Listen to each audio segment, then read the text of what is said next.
నమస్తే, మీ ఎర్రంరెడ్డి తిరుపతి రెడ్డి. ఇవాళ పాలకుర్తి నియోజకవర్గం లోపల ఒక కొత్త రాజకీయానికి, ఒక కొత్త ఒరవడికి మున్సిపల్ ఎన్నికల వేళ మాజీ మంత్రివర్యులు ఎర్రబెల్లి దయాకర్ రావు గారు శ్రీకారం చుట్టారు. అదేంటంటే సాక్ష్యాధారాలతో చూపిస్తూ, అంటే బీఆర్ఎస్ ప్రభుత్వం లోపల ఆనాడు కేసీఆర్ గారు ముఖ్యమంత్రి ఉన్నప్పుడు, మన ఎర్రబెల్లి దయాకర్ రావు గారు మంత్రిగా ఉన్నప్పుడు పాలకుర్తి నియోజకవర్గంలో ముఖ్యంగా చూసుకుంటే తొర్రూరు పట్టణం లోపల ఎందుకు బీఆర్ఎస్ పార్టీకి ఓటేయాలి, అంటే ఎలాంటి అభివృద్ధి పనులు ఆనాటి ప్రభుత్వంలో చేసిండ్రు అని అప్పుడు చేసినటువంటి పనులను ఒక్కొక్కటి చూపిస్తూ, ఇప్పుడు ఈ వీడియోలో చూడండి, ఒక్కొక్క దాన్ని చూపిస్తూ, ఫోటోలను చూపిస్తూ వారు బీఫామ్లను బీఆర్ఎస్ పార్టీ తరఫున పోటీ చేయబోయేటువంటి కౌన్సిలర్ అభ్యర్థులకు ఇవ్వడం జరిగింది. ఇది ఒక కొత్త ఒరవడి, ఎందుకంటే సాక్ష్యాలు చూపిస్తున్నారు. ఇక చూడండి, మేము బీఆర్ఎస్ ప్రభుత్వంలో చేసిన పనులు ఈ విధంగా ఉన్నాయి. అదేవిధంగా ఆనాడు బీఆర్ఎస్ ప్రభుత్వంలో మొదలుపెట్టినటువంటి పనులు, అంటే ఇక పూర్తయ్యే దిశలో ప్రభుత్వం మారింది, కాంగ్రెస్ ప్రభుత్వం వచ్చింది. గత 2 ఏళ్ల నుంచి అవి ఎక్కడ వేసిన గొంగలు అక్కడే ఉన్నట్టు ఆ పనులు అక్కడే ఆగిపోయి ఉన్నాయి. అంటే ఒక్క పని కూడా కంప్లీట్ చేయలే కాంగ్రెస్ ప్రభుత్వంలో, ఒక్క రూపాయి తీసుకురాలే. ఈ అత్తాగోడలు ఏం చెప్పారు, ఈ ఝాన్సీ రెడ్డి, ఆ విధంగా ఆవిడ కోడలు యశస్వి రెడ్డి గారు ఏం చెప్పారు, మేము అమెరికా నుంచి మా సొంత డబ్బులు పట్టుకొస్తాం, మా కాడ 1000 కోట్ల ఆస్తులున్నాయి, మేము రియల్ ఎస్టేట్ వ్యాపారంలో ముబ్బడి సంపాదించాం, ఆ పైసలను తీసుకొచ్చి మన యొక్క పాలకుర్తి నియోజకవర్గంలో ఖర్చు పెడతాం, ఎర్రబెల్లి దయాకర్ రావు గారిని మించి మేము అభివృద్ధి చేస్తామని చెప్పారు. ఏముంది, ఎక్కడ చేశారు, ఏది అభివృద్ధి? కనీసం బీఆర్ఎస్ ప్రభుత్వం ప్రవేశ కాలం లోపల ఎర్రబెల్లి దయాకర్ రావు గారు మొదలుపెట్టి అర్ధంతరంగా ఈ యొక్క ప్రభుత్వం మారడం వల్ల ఆగిపోయిన పనులన్నా పూర్తి చేయలేదు. ఇవాళ నిన్న చెప్తా ఉంది ఆమె యశస్వి రెడ్డి, హైదరాబాద్లో ట్యాంక్ బండ్ తలదన్నే రీతిలో తొర్రూరు లోపల ట్యాంక్ బండ్ నిర్మిస్తుందట. ఏమమ్మా ఒకసారి ఆలోచించుకో.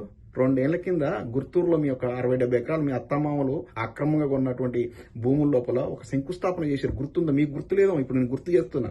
ఏమని? సాక్షాత్ ముఖ్యమంత్రి గారిని పిలిచారు. ఆయన తెలివికల్లుడు కూడా రాలే, ఎందుకంటే అవి అక్రమ భూములని లోపల ఇరుక్కుంటాడని. చుట్టుపక్కల ఎమ్మెల్యేలంతా పిలిచి పెద్ద అట్టహాసంగా ఒక ప్రారంభోత్సవం చేసినావు కదా, ఏమో స్కిల్ సెంటర్ కడతాం, ఇక్కడ ఉన్నటువంటి యువతకు అందరికి కూడా ఉద్యోగ అవకాశాల కోసం ట్రైనింగ్ ఇస్తాం. అదే ఏడబోయింది? అది ఒక్క ఇటుక పిల్ల పెట్టాడు గట్టిరా. అది వెలుగులో తీసుకొచ్చిన సిగ్నేచర్ టీ ఉపేందర్ను నానా ఇబ్బందులు పెట్టిరు. లాస్ట్కు ఏదో తప్పుడు కేసులో, మరి అక్రమ కేసులో, మరి ఏం కేసు పెట్టి లోపల వేసిన కార్యక్రమాన్ని చూసాం. అంటే మీ గురించి ప్రశ్నించిన వాళ్ళందరినీ లోపలేయడం, మిమ్మల్ని లాస్ట్కు మీ అత్తాగోడల నీచ రాజకీయాన్ని అసహించుకుంటూ మీ కాంగ్రెస్ పార్టీ నిట్టనిల్లు జరిపింది కదా. సొంత ఊర్లో చెల్లపాలెంలోనే పొందబెట్టారు కదా మీ కాంగ్రెస్ పార్టీని, గుర్తూరులో పొందబెట్టారు కదా మీరు భూములు కొన్న గుర్తూరులో. మడిపెల్లిలో అదేనా? ఈ తొర్రూరు మండలం లోపల ఉన్నటువంటి మేజర్ గ్రామ పంచాయతీ అమ్మాపురం లోపల అయితే అసలు ఏం మెజారిటీ ఆ బీఆర్ఎస్కు ఇట్లా అయింది కదా. ఇంకా మీరు గెలుస్తారా?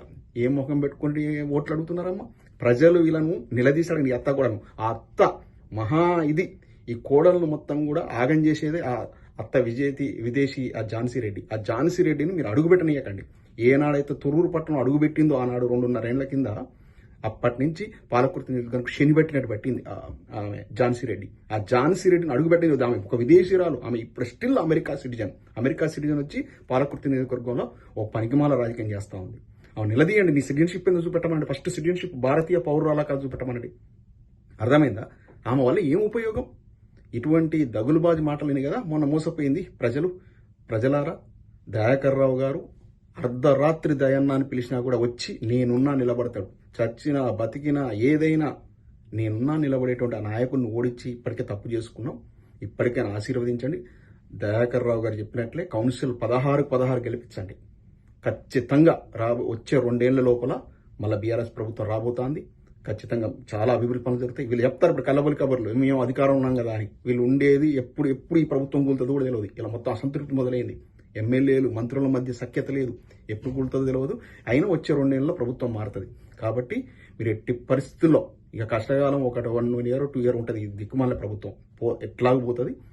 మీరు ఖచ్చితంగా బీఆర్ఎస్ పార్టీకి ఓటు వేయండి. ఎందుకంటే తెలంగాణను చావు నోట్ల తలబెట్టి తీసుకొచ్చాడు కేసీఆర్ గారు. తెలంగాణ వచ్చినాకనే మీరు చూడండి, మీరు బేరీ చేసుకోండి. 24 గంటల విద్యుత్ వచ్చింది, మన సాగునీరు వచ్చింది, ఇంటింటికి తాగునీరు వచ్చింది, డెవలప్మెంట్ కనపడ్డది. మనం స్వయం పాలన మనం చేసుకున్నాం, మన ఆత్మాభిమానంతో బతికినాం. ఇవాళ 2 ఏళ్లలో మళ్ళీ వెనక్కు పోయింది తెలంగాణ. మళ్ళీ ముందుకు రావాలి అంటే ఇవాళ మున్సిపల్ ఎన్నికల లోపల విఘ్నులైనటువంటి, ఎందుకంటే మీరు అంతా ఎడ్యుకేటెడ్ ఓటర్స్, మున్సిపాలిటీలో ఉండేటువంటి ఓటర్లు అంతా ఎడ్యుకేటెడ్ ఓటర్స్. మీరు విఘ్నతతో ఓటేయండి, ప్రలోభాలు లొంగొద్దు. కాంగ్రెస్ పైసలతో తీసుకోండి, కానీ ఓటు మాత్రం ఖచ్చితంగా కారు గుర్తుకేయండి. మీ ఎర్రంరెడ్డి తిరుపతి రెడ్డి. నమస్తే.